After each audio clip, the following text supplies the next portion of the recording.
2002 সালে ভারত সহ বিভিন্ন আন্তর্জাতিক গণমাধ্যমে সংবাদটি ফলাও করে প্রকাশ করা হয়। 2015 সালের 27 ফেব্রুয়ারি ব্রিটিশ গণমাধ্যম মেট্রোর এক প্রতিবেদনে বলা হয়, গুরমিত রাম রহিম সিংহের সম্পত্তির পরিমাণ $400 মিলিয়ন বেশি।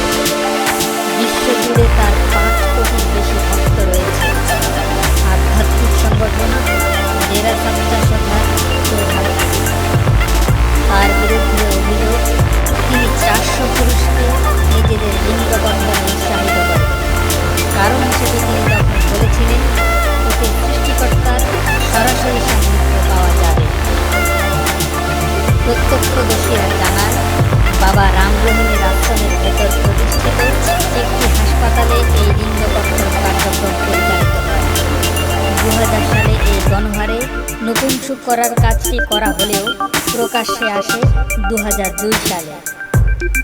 Central bureau of investigation CBI জোড়া দর্শন মামলায় তদন্ত করতে গিয়ে ভয়াবহ এই ঘটনার খবর জানতে পারে। তারা ভুক্তভোগী ও প্রত্যক্ষদর্শীদের বক্তব্য ও তথ্য প্রমাণ সংগ্রহ করে। হান্স রাজ চৌহান নামে এক ভুক্তভোগী সিবিআই কর্মকর্তাদের এই তথ্য দেন। গুরমিত সিংহের আশ্রমে নারী ধর্ষণের ঘটনার বিষয়টি গণমাধ্যমে নিয়ে আসেন হরিয়ানার এক সাংবাদিক। পরে তাকে রাম রহিমের নির্দেশে তার ভক্তরা হত্যা করে বলে অভিযোগ রয়েছে। এই ঘটনার তদন্ত চলছে।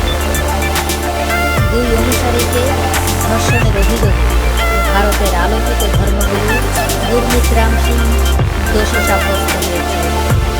সিবিআইয়ের একটি বিশেষ আদালত শুক্রবার এই রায় দিয়েছে। আগামী সোমবার তার সাজা ঘোষণা করা হবে। এই অপরাধের শাস্তি হিসেবে রাম রহিমের 7 বছরের কারাদণ্ড হতে পারে।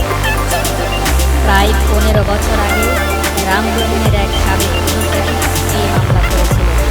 ওই নারীর অভিযোগ, হরিয়ানার শহর সিরসায় ডেরা সচ্চা সৌধা গোষ্ঠীর প্রধান কার্যালয়ে রাম রহিম তার ওপর যৌন নির্যাতন করে। এই মামলার পর রাম রহিমের অজস্র অনুসারী খোঁজে উন্মুক্ত হয়ে উঠেছে। 10 বছর ধরে প্রায় 200টি শুনানির পর এই মামলার রায় দেওয়া হবে। এই সময়ের মধ্যে অসংখ্যবার উচ্চ আদালত এই মামলার বিচার কাজ স্থগিতাদেশ দিয়েছে। ইতিমধ্যে রাম রহিমের ভক্তরা তার ডেরার আশেপাশে হত্যাযজ্ঞ চালিয়েছে। এর জন্য প্রায় 31 জন মানুষ খুন হয়েছে এবং 300-এর অধিক আহত হয়েছে, যাদের মধ্যে অনেকেই মৃত্যুর সঙ্গে পাঞ্জা লড়ছেন। দেখা যাক কি হয় রাম রহিমের শাস্তি।